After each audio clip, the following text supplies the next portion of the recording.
Hello and welcome to the February 12th AEW Dynamite review. We both are just getting over the flu. So dedication, right? So yeah, we're here. We're just going to go over it real quick. Some cool matches happen. There's a lot of things leading up to Revolution now. There was a new sign for AEW last night and a belt change. So we'll go over and start off the night was SCU and Hangman. SCU, Hangman, and Kenny Omega. And yeah, it was with the tag team belts. The match was good. It was just like it was the first match they had. Oops, sorry. Hangman seemed more into it this time a little bit. He was still on the side a little bit. He got knocked out a little bit. But it was still a really good match. SCU, once again, looked like they did last time. Well put together. A lot of people actually thought they were going to lose. I didn't think they were. So it was kind of... Yeah, no, it seems like it's setting up for Young Bucks, Omega, Hangman. So we'll see how that goes. Before the match even started, Dark Order came in and harassed CD again. So CD... He was saying there was somebody among you guys and blah, blah, blah. So this he's like, I'm going to go check it out. And then he left and, commentary was saying that everybody's questioning CD and he's suspicious. So they leave that open there and they keep bringing up the escalated one? How do you say it? Exalted one. Exalted one, yeah. So everybody thinks, everybody's guesses it's Matt Hardy since he said goodbye on Raw.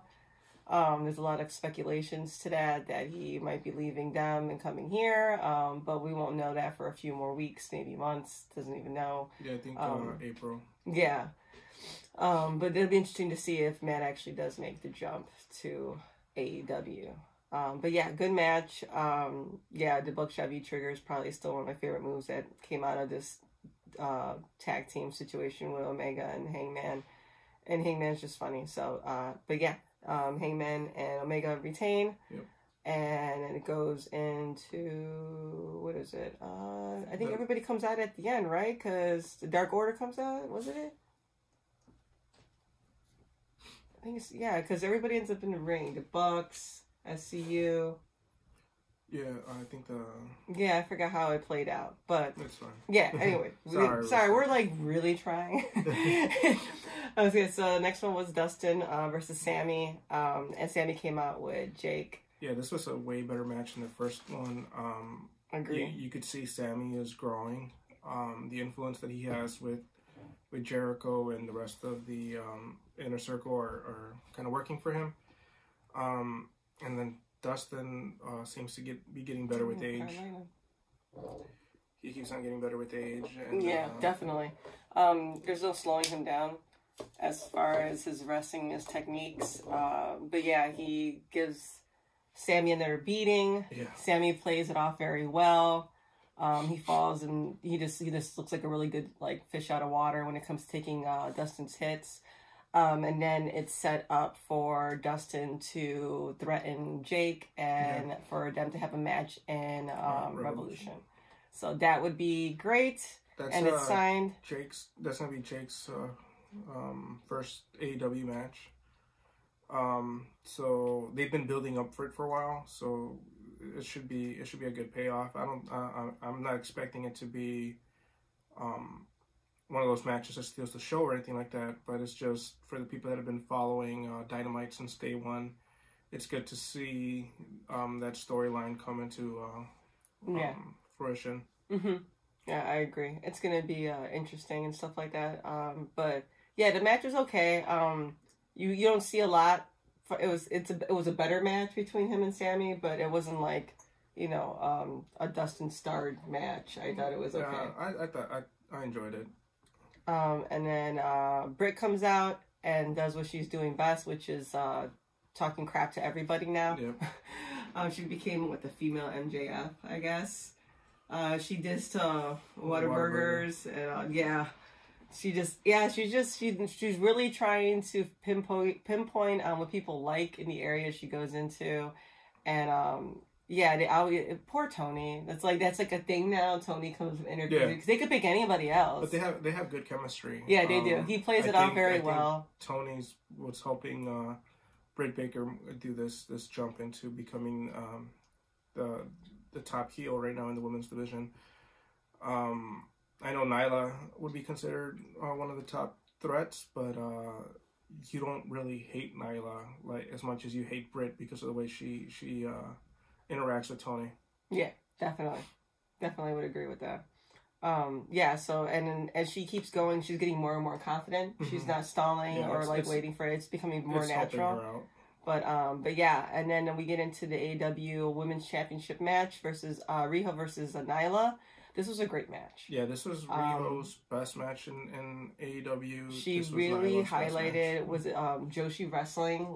She was super good, Riho, and then it didn't look out like everybody always complains Nyla would overpower her. It didn't. No, she was quick. She was fast. It made it hard for her to grab her. They played under both like David and Goliath type thing. They played under their strengths and weaknesses for the two of them. But yeah, it was time for the payoff. You couldn't have her lose again to Nyla and have to have the setup. So Nyla won. And it was great to see that. So I mean, I'm not saying that Riho wasn't a good champion. She just needed to beat her more. Riho, if Riho would have been highlighted the way she was highlighted in this match, people would have been okay with it. Yeah. She snapdragoned Nyla. It was amazing. So, but yeah, it was a really good match.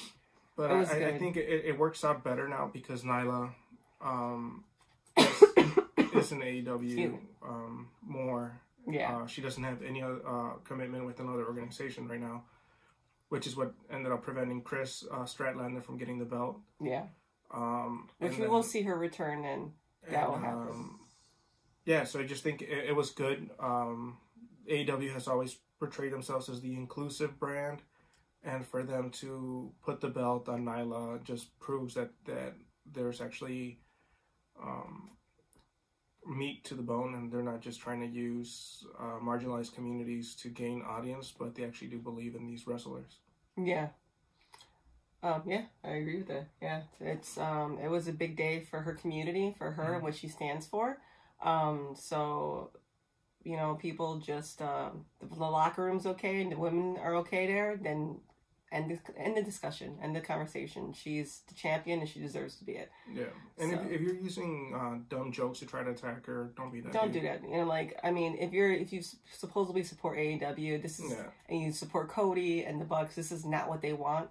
You need to realize that, it's okay to have your opinions, but don't bully. For that. It's not okay for you. No, I'm saying if you're not agreeing, but don't be a jerk. Yeah. You can't be a bully, because that's the whole thing about this organization. They're here to uplift, empower, and support. Yeah, Nyla was champion. She should be celebrated. She's a hell of a performer. Yep. She did one hell of a match. Putting in the work. Do the work. She did it. Yeah, and I think it's good for the women's division to have people chase after Nyla now. Nyla wins. Next match we get into is MJF and Jungle Boy. This was okay. I mean, I didn't think it was bad. This is taking place after the whole lashes things that he did to Cody. The match was good. Jungle Boy did well. MJF was, trying to do jokes here and there. It was, you knew it wasn't going to end cleanly, and it didn't. He ended up getting help from Wardlow, giving him, what was it? Some sort of thing outside the ring. But anyways, he attacked Jungle Boy, and at that point, Luchasaurus and Marco Stunt come out and stuff like that. It's like the Inner Circle has, they're the Inner Circle, but I don't think anybody has a target on their back as much as Wardlow and MJF did. They made the most enemies. Yeah, they made the most enemies. Well, I mean, then again, people are always saying wow, we'll get into that in the next match. But yeah, MJF defeats Jungle Boy.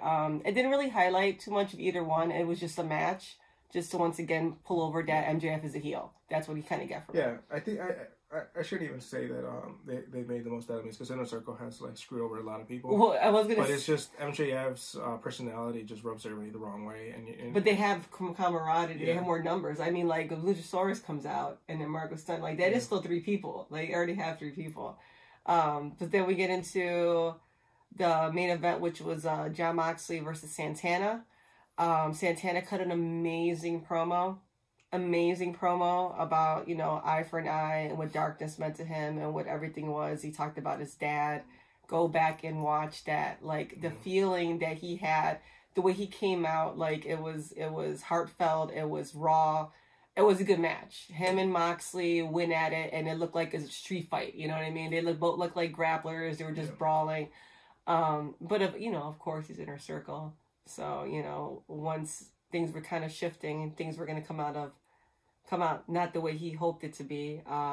Jericho had also mentioned that they were going to have a Hit for Hire guy come out. The hired gun. Yeah, the hired gun.